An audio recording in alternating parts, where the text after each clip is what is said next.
E aí galera, tudo bem? Seja bem-vindo para o canal da Pitagóricos. Meu nome é Lucas e hoje estamos aqui para resolver uma questão da UBMAP, tá? Uma questão que cai no nível 2, salvo engano cai no nível 3 também, que é uma questão que envolve sistema de equações, né? Pois vamos lá, sem mais delongas, vamos lá.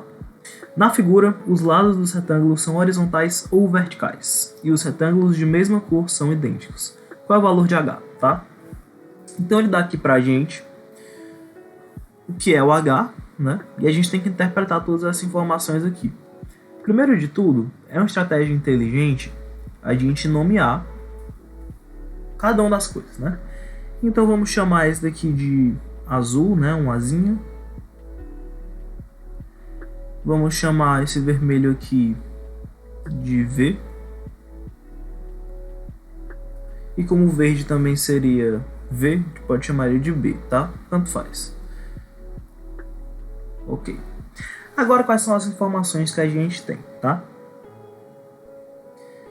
Vamos lá. Aqui a gente tem o H, né? Vamos fazer uma comparação entre o que é o H e o que é esse 111 aqui que a gente está vendo. Vamos lá. Esse 111, ele vai daqui de cima desse azul até aqui embaixo, né? Ou seja, ele é igual ao H, né, que é essa parte inteira, mais o azul, só que ele não pega esse verdinho, ele não pega o B, tá?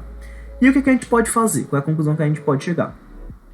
Que H mais A menos B, porque o B aqui está sendo excluído, é igual a 111, tá? Tranquilo. De maneira semelhante, aqui eu vou baixar um pouquinho a página, só para facilitar. Quando a gente vem observar aqui, né, o que é que está acontecendo aqui, nessa segunda operação, a gente consegue perceber o seguinte, né, que o H, de novo, a gente tem o H aqui inteiro, mais o V, porque o V ele está passando, esse bloquinho vermelho está passando do H, mais V, menos o A, porque o A aqui ele não está sendo contado e o A faz parte do H, é igual a 80. Tá? A gente quer saber o valor de H, sempre lembrando, a gente quer saber o valor de H. Por último, mas não menos importante, a gente pode fazer a mesma operação mais uma vez. A gente tem aqui o H, né, que é essa parte inteira aqui, mais o B, porque o B está sendo acrescido, menos o V, vai ser igual a quê? Nesse caso, 82, que é o que a questão nos dá. Pronto, gente. A gente, nesse momento, o que a gente fez? A gente traduziu, tá, uma informação inicial que a gente tinha, que era essa imagem aqui. A gente traduziu isso para uma operação, para um sistema de equações. É muito importante a gente ter essa capacidade de trazer isso para o papel, para os números, porque agora a gente fica com muito mais facilidade para trabalhar esses valores, tá? E vocês vão ver que a finalização da questão, para a gente realmente chegar à conclusão, não é tão difícil. Basta a gente observar o seguinte, tá? Quando a gente observa aqui a operação, a gente vai ver o seguinte, tá? A gente tem mais A aqui, menos A aqui, menos B aqui, mais B aqui, mais V aqui, menos V aqui. Uma ideia muito importante, toda vez que a gente está trabalhando, que a gente tem um sistema de equações assim, é tentar somar. A gente já viu isso, a gente observa isso na escola, estudando, né? A gente pode somar, a gente pode substituir, a gente pode isolar, a gente tem algumas maneiras de fazer. Mas a ideia de somar, principalmente quando você tem mais e menos, ou então quando você tem a mesma quantidade em cada um, é uma ideia sempre muito interessante. Vamos ver o que acontece se a gente soma todos esses valores aqui, tá? Beleza, a gente está somando tudo isso aqui. Lá do outro lado, a gente vai obter o quê, tá? Vamos somar logo esses dois aqui. Fica 191 mais 82, 273, certo? 273. Lá do lado esquerdo, o que é que a gente tem? Então a gente soma aqui, tá? Mais B menos B. Cancela.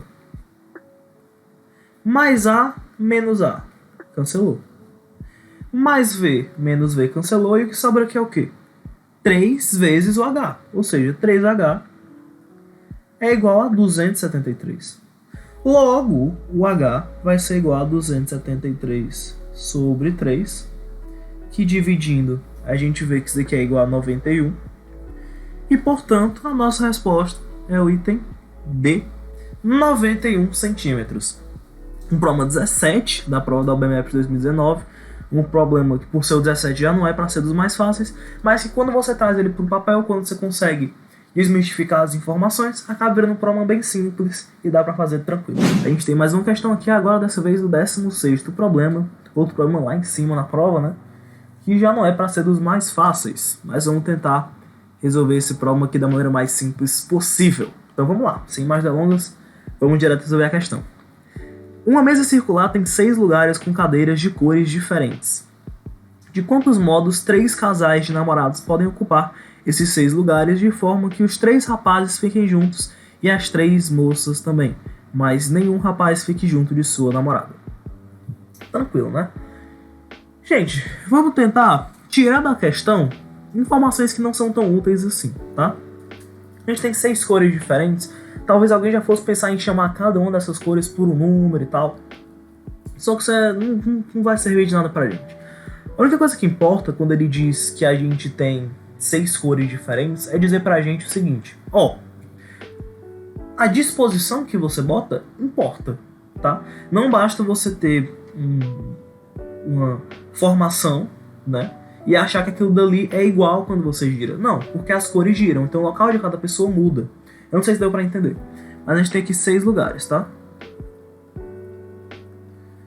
Não ficou bem um círculo, mas dá pra entender. A gente tem aqui 6 lugares. Quando a gente analisa, né?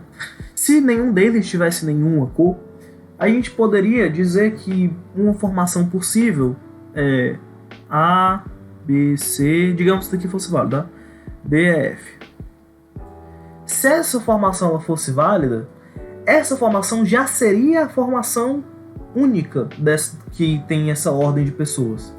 Por quê? Porque o local específico que cada um senta não importa. Se você muda o ângulo que você está olhando, ele continua sendo o mesmo. Mas a questão ela diz pra gente isso, de que as cadeiras têm cada uma cor diferente, exatamente pra gente ter a obrigatoriedade no final multiplicar isso por 6. Por quê? Porque dado digamos que isso aqui fosse uma formação válida, tá? Se a gente bota o B pra cá, o A pra cá, o F pra cá, o E pra cá, o D pra cá, se a gente manda cada um em um lugar pra esquerda, um lugar pra direita, por exemplo, essa pessoa, ela vai automaticamente, essa disposição vai ser automaticamente uma disposição diferente, porque a cor que cada um está já mudou. Então, na prática, no final a gente vai ter que multiplicar isso daqui por 6, tá? E não é à toa, se vocês forem olhar, quase todas as alternativas são múltiplas de 6. Quase não, vamos ver se não são todas, né? E observando aqui, ó, que a gente tem 4, 8, 9, múltiplo de 3 e de 2, múltiplo de 6, 108, múltiplo de 2 também, e múltiplo de 3, porque 1 mais 8 é igual a 9 também, 7 mais 2, 9 também, 5 mais 4, 9 também, 3 mais 6, 9 também. Todo mundo é divisível por 6, exatamente para não dar a oportunidade para o aluno dividir isso daqui, tá? Então a gente analisa que a gente vai ter que encontrar o número de disposições possíveis, tá?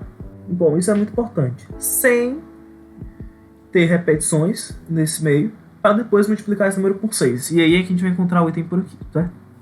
Então vamos lá. De quantos modos 3 casais de namorados podem ocupar esses lugares de forma que os rapazes fiquem juntos e as 3 moças também, mas que nenhum rapaz fique junto de sua namorada? Ok. Então vamos lá, gente. Digamos que a gente tem os casais seguintes, tá? A linha com B, com A linha com A, B linha com B e C linha com C, tá? E aí que você pode dizer que alguns são os rapazes e outros são as namoradas, enfim. Vamos dizer que isso daqui são as moças namoradas e aqui são os rapazes, tá? Agora o que a gente pode fazer, tá, gente? Como a gente está tratando de uma mesa, a gente tem que lembrar que existem 2 homens e mulheres que vão estar juntos nessa separação, tá? Porque quando a gente bota aqui, né, a gente vai ter 3 rapazes juntos e 3 moças juntas, certo? Quais são os 2 únicos casais, assim, no sentido de ter um homem e uma mulher que a gente forma aqui? Nesse caso aqui, o A com o F, e nesse caso aqui, o C com o D, tá? Então a única coisa que a gente tem que tomar cuidado é que isso daqui não aconteça, ok? Então vamos lá. Quando a gente analisa aqui essas possibilidades, né, dos 6, originalmente, digamos que como agora a gente não está trabalhando mais com uma ordem importando os 5 de disposição geral, porque a gente viu que no final é só multiplicar por 6, que é exatamente passar cada um para a cadeira da direita, depois passar todos de novo para a cadeira da direita. Enfim, eu acho que é fácil de entender isso.